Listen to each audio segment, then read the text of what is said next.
I'm Ellis Martin. Join me for a conversation with Robert Mintak, CEO and Director of Standard Lithium, trading in the U.S. as STLHF and on the TSX Venture Exchange as SLL. Standard Lithium is a near producer of lithium brine. Even though we've been covering the lithium and battery mineral space for quite some time, we're still at the beginning of a complete revolution, if not full transition, into a world dominated by electric vehicles. You may not have one now, but most likely you will someday. Right now there's a mandate by major automakers to convert completely to electric vehicles in very short order, even though the supply for these battery-powered vehicles with regard to lithium is just not here yet. We've found a solution for some of that supply right here in California, and it's nearly ready for offtake or market. We drove up today from Los Angeles to visit with Mr. Mintak at Standard Lithium's Bristol Dry Lake project in San Bernardino County, California. And let me tell you, I've traveled to many mining projects globally, and this is by far the easiest to get to from either Los Angeles or Las Vegas. Very smooth conditions. Active freight railroad tracks pass right through the area, and site roads are very good. I'd call it infrastructure plus, right in the heart of California. The Bristol Dry Lake Playa is a flat salt dry lake that occupies approximately 155 square kilometers in a 2,000 square kilometer arid drainage basin. Standard Lithium's partnership with two permitted brine operators provides it with immediate access to raw brine. The project covers 35,000 acres and covers the majority of the playa and overlies a basin that is greater than 1,000 meters deep. Standard's position in this nationally important resource is highly strategic, and personally, I've never seen an operation quite like it. What are we looking at, Rob? Very exciting. We're right in the heart of our Bristol Dry Lake lithium brine project in the Mojave Desert in California. 35,000 acres of brine leases that we have under option agreement with two permitted brine operators. The area has been producing industrial minerals from the near-surface brines in Bristol Dry Lake for almost 100 years. How come I wasn't aware of this? Most people weren't aware that there was lithium in the brine in Bristol Dry Lake. The USGS had drilled here in the 70s and 80s, and it was in their publications that they intersected brine from virtually the surface to as deep as they drilled, 500 feet. There was brine intersections pretty much the whole way, but it didn't fit a conventional lithium brine development model that most companies look at, using massive evaporation ponds. The chemistry and the permitting challenges, even though there's currently producing mines here, a traditional mindset would look at this and say, no, it wouldn't work. But lithium extraction processing is now opened this opportunity, and we seized it. Because we looked at it and said, where else can you work with an asset where you know you're going to have access to brine immediately? We successfully negotiated agreements with the two permitted operators here to begin work right away. And we knew there was lithium in there, in the brine, because we could come in the day one we signed an agreement, and we took thousands of liters of brine to sample and begin processing work. So essentially you're in production, do I have that right? I wouldn't say production, but we have a fast track to get the resource developed. Right now we've got five drill holes being put in the ground here. And we've taken tens of thousands of liters of brine, taken it to our 3 different campuses in North America to begin lab scale work to unlock the lithium from the brine so that we can put a flow sheet together towards pointing to a fast track to production. You've been in the mining business for quite some time. You've been in the lithium sector for a while. Are you surprised by what you've discovered? Not surprised by what we discovered, but pleasantly surprised that we were able to put the deal together quite quickly. That both the permitted operators in Bristol Lake were open to working with us. National Chloride, we signed a deal with them in the spring of 2017. We signed a deal with both of them that gives us the option to acquire the rights to the lithium development in Bristol Dry Lake. And we put the deals together quite quickly, which allowed us to really point to our investors to show that, yes, there is a path to production here. And production cost as compared to other juniors in the sector right now, what are we looking at? I can't really put OPEX and CAPEX numbers on it, but the things that we looked at on this project were to unlock the asset using a modern process. What did we need? We needed to know that we had a brine with lithium in the chemistry. We had access to the brine, so we could prove that right away. We needed to know that we would have a fairly straightforward permitting regime. So it's an industrial mining area of California. Almost 100 years of mining's gone on here.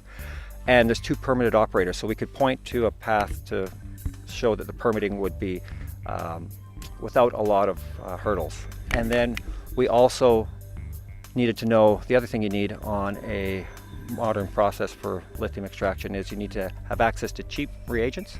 It's probably some of the cheapest chemical reagents in the world because we're in the heartland of the United States. If you look around here, you'll see there's a paved highway to the front door. There's water, there's power, there's rail at the site. So you don't have any better infrastructure anywhere in the world. So we could look at those things and say this is a great stage to launch a modern lithium brine project.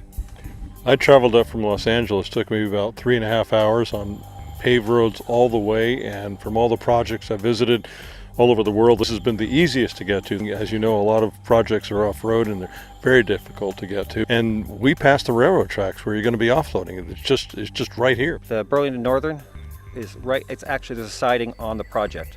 Tetra loads chemicals right from the project location we're at here and ships it across North America. So we can look at all of those things and we can say, you know, this is an opportunity for California to participate in the clean energy, renewable, and the electric vehicle economy. California is the epicenter of the green movement. Tesla was built here. Solar and wind are key in California, but there hasn't been an opportunity to have a raw material supply as part of that, and we're hoping to demonstrate that. What kind of contact do you have with the local and state government here in California? We've just started making an introduction of what we're trying to do with Standard Lithium in California. We've made some face-to-face meetings in Sacramento, and we had an extremely receptive audience.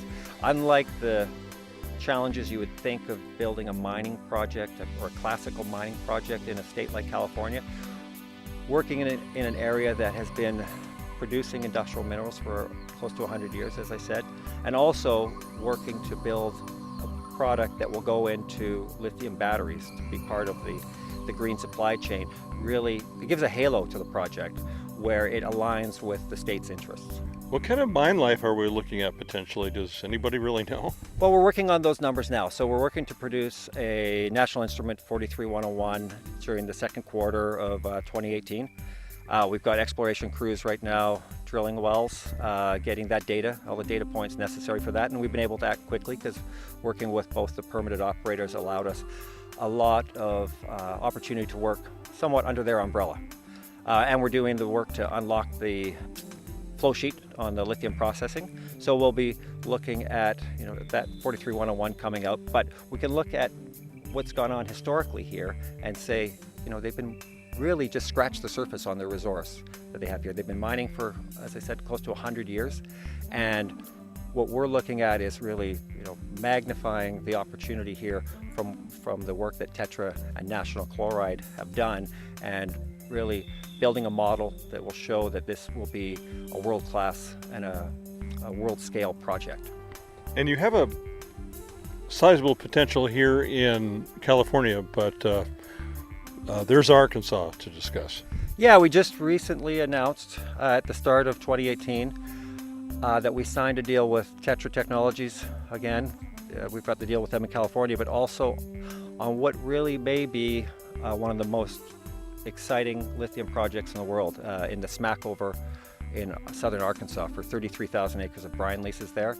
And we also just announced a couple of weeks ago that we signed an LOI with an existing chemical processing company in southern Arkansas to build a pilot plant adjacent to an existing permitted facility. So all those things align with our business model, where we were looking to eliminate project risk in that working with opportunities to work with existing producers so we could fall under their permits, have access to brine, working in areas where we know the brine, we'd be able to access it to begin process work immediately. Those things all aligned. What we're doing in California, we're doing in Arkansas as well, and we're going to have some significant news developments coming out of there. Will be the 33,000 acres that we picked up in Arkansas had over 256 wells drilled on it already. We have access to all the drill logs. We have access to over 200 miles of 2D seismic on that. So we're going to be very quickly be able to build a hydrogeological model and put out a resource without having to spend a lot because the work's been done already. Yes, we've got three QPs on site right now who will be are reviewing some of the work that's being done underway right now. They're going to be publishing our National Instrument 43101 in early Q2 of 2018. So we're doing real work. We're not just out promoting like a lot of junior companies are. Get ground, run a promotion, then try and get some more ground and never do any work. We've been active since day one because we were able to work with National Chloride and work under their some of their mining permits. As soon as we signed the agreement, we got brine to start working with, but we also got a geophysics crew on the ground, ran a gravity survey and a EM survey within the first 3 months, and then we started drilling in October, and we've been drilling ever since. The value of being a journalist in the resource sector, in addition to being an investor, is that you can travel to the site and take a look for yourself to evaluate how developed a project is, essentially determining if a story is mostly promotional or in fact real, with a producing mine coming in the near future. And our crew saw just that. I've been speaking with Robert Mintek, CEO and Director of Standard Lithium, trading in the U.S. as STLHF and on the TSX Venture Exchange as SLL. Learn more about Standard Lithium by going to their website, standardlithium.com. For the Ellis Martin Report, I'm Ellis Martin.